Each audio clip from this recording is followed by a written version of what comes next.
Live news, खबर तो पक्की है। नीट यूजी का पेपर लीक तो हुआ ही था, साथ में रिजल्ट में भी भयंकर धांधली सेटिंग हुई है। नीट पेपर लीक की जांच जो आर्थिक अपराध इकाई पटना के द्वारा की जा रही है। आर्थिक अपराध इकाई ने 3 बार एनटीए से कुछ जानकारियां मांगी, प्रश्न पत्र मांगा ताकि मिलान किया जा सके क्वेश्चन का, लेकिन एनटीए ने जांच में कोई सहयोग नहीं किया। आखिर एनटीए जांच में सहयोग क्यों नहीं कर रहा है? पटना पुलिस के पास पर्याप्त सबूत है पेपर लीक का। कई लोग गिरफ्तार भी हो चुके हैं, कबूल भी चुके हैं कि उनको जो प्रश्न पत्र परीक्षा से पहले रटवाया गया वही प्रश्न पत्र और आंसर परीक्षा में भी पूछे गए।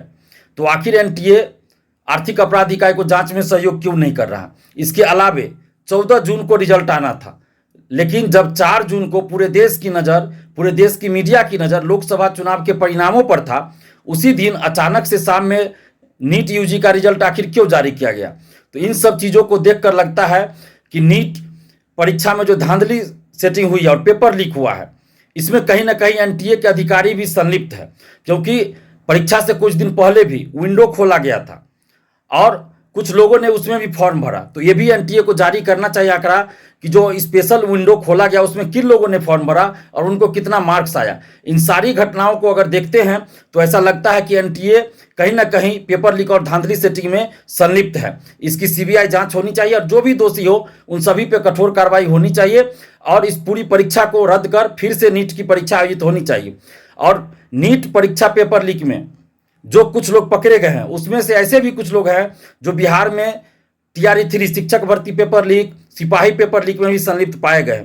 कुछ ऐसे गिरोह हैं, सक्रिय हैं, जो बिहार की सभी परीक्षाओं में पेपर लीक कराते हैं, धांधली सेटिंग कराते हैं और साथ ही बिहार से बाहर भी अन्य परीक्षाओं में भी पेपर लीक और धांधली सेटिंग करवाते हैं।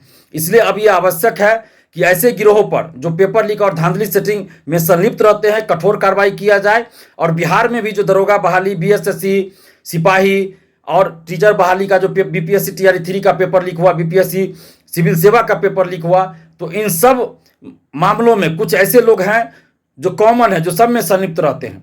इसलिए एक बार अच्छे से पेपर लीक की जांच हो और जो भी लोग संलिप्त हो उन सब पे कठोर कार्रवाई की जाए।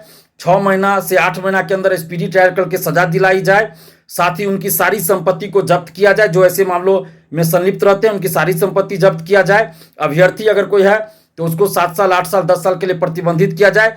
और जो भी शिक्षा माफिया हो, बड़े बड़े कोचिंग शिक्षक हो या आईएएस आईपीएस अधिकारी, नेता कोई भी हो, बड़ा बड़ा सेटर क्यों ना, जो पेपर लीक और धांधली सेटिंग में संलिप्त रहते हैं, ऐसे लोगों को 15 साल से अधिक की सजा होनी चाहिए, सारी संपत्ति जब्त होनी चाहिए। कोई जॉब में है तो उसको जॉब से बर्खास्त किया जाना चाहिए और करोड़ों रुपए का आर्थिक दंड भी लगना चाहिए।